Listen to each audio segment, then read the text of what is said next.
There is a resurgence of interest in exploring Victoria's coal resources, with two companies recently permitted to explore for coal seam gas and shale gas on prime farming land. The controversial practice is the subject of multiple inquiries across Australia, while the Minerals Council says it's in Victoria's interest to secure long-term gas supplies. In Bacchus Marsh, there's concern a mining company could drill for coal seam gas near homes and farmland.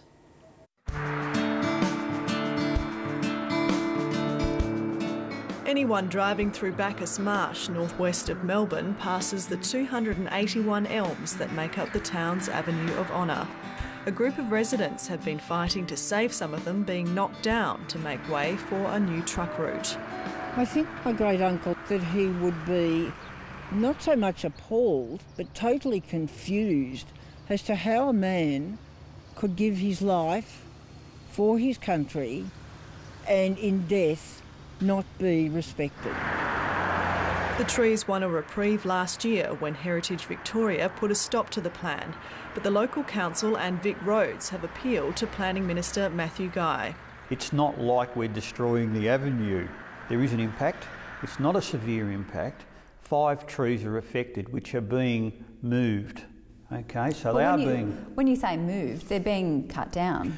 They are being cut down and they're being replaced in a different spot. Belinda Delios's family has been farming in Bacchus Marsh for generations. She suspects the new road is being planned to benefit the town's expanding coal industry.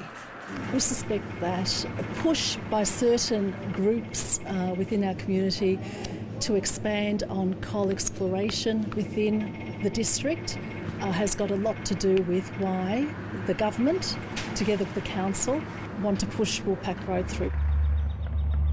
Not far behind the Avenue of Honour is this brown coal mine run by Mattingly Brown Coal.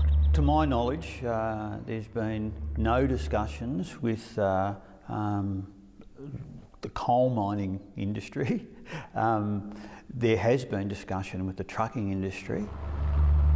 The state government has granted permission to Western Australian company Mantle Mining to explore for brown or black coal over 38,000 hectares.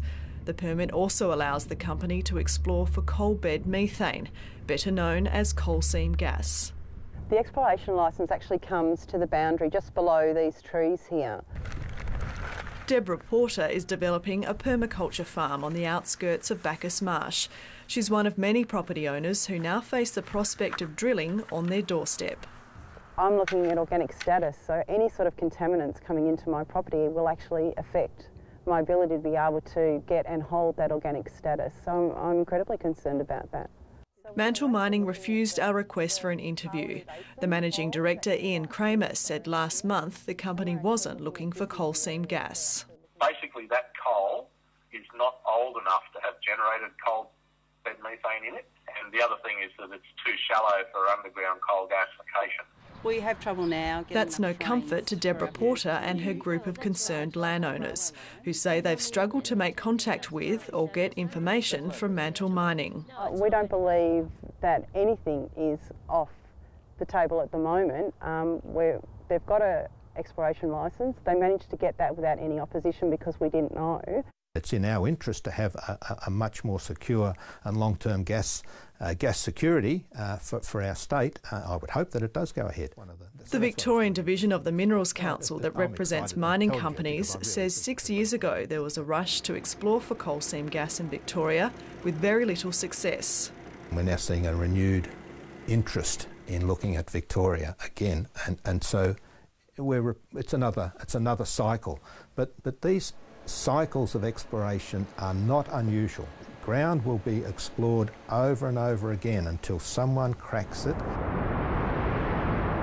In New South Wales, there's a moratorium on the controversial drilling process used in coal seam gas projects called fracking, where rock is blasted apart to release gas.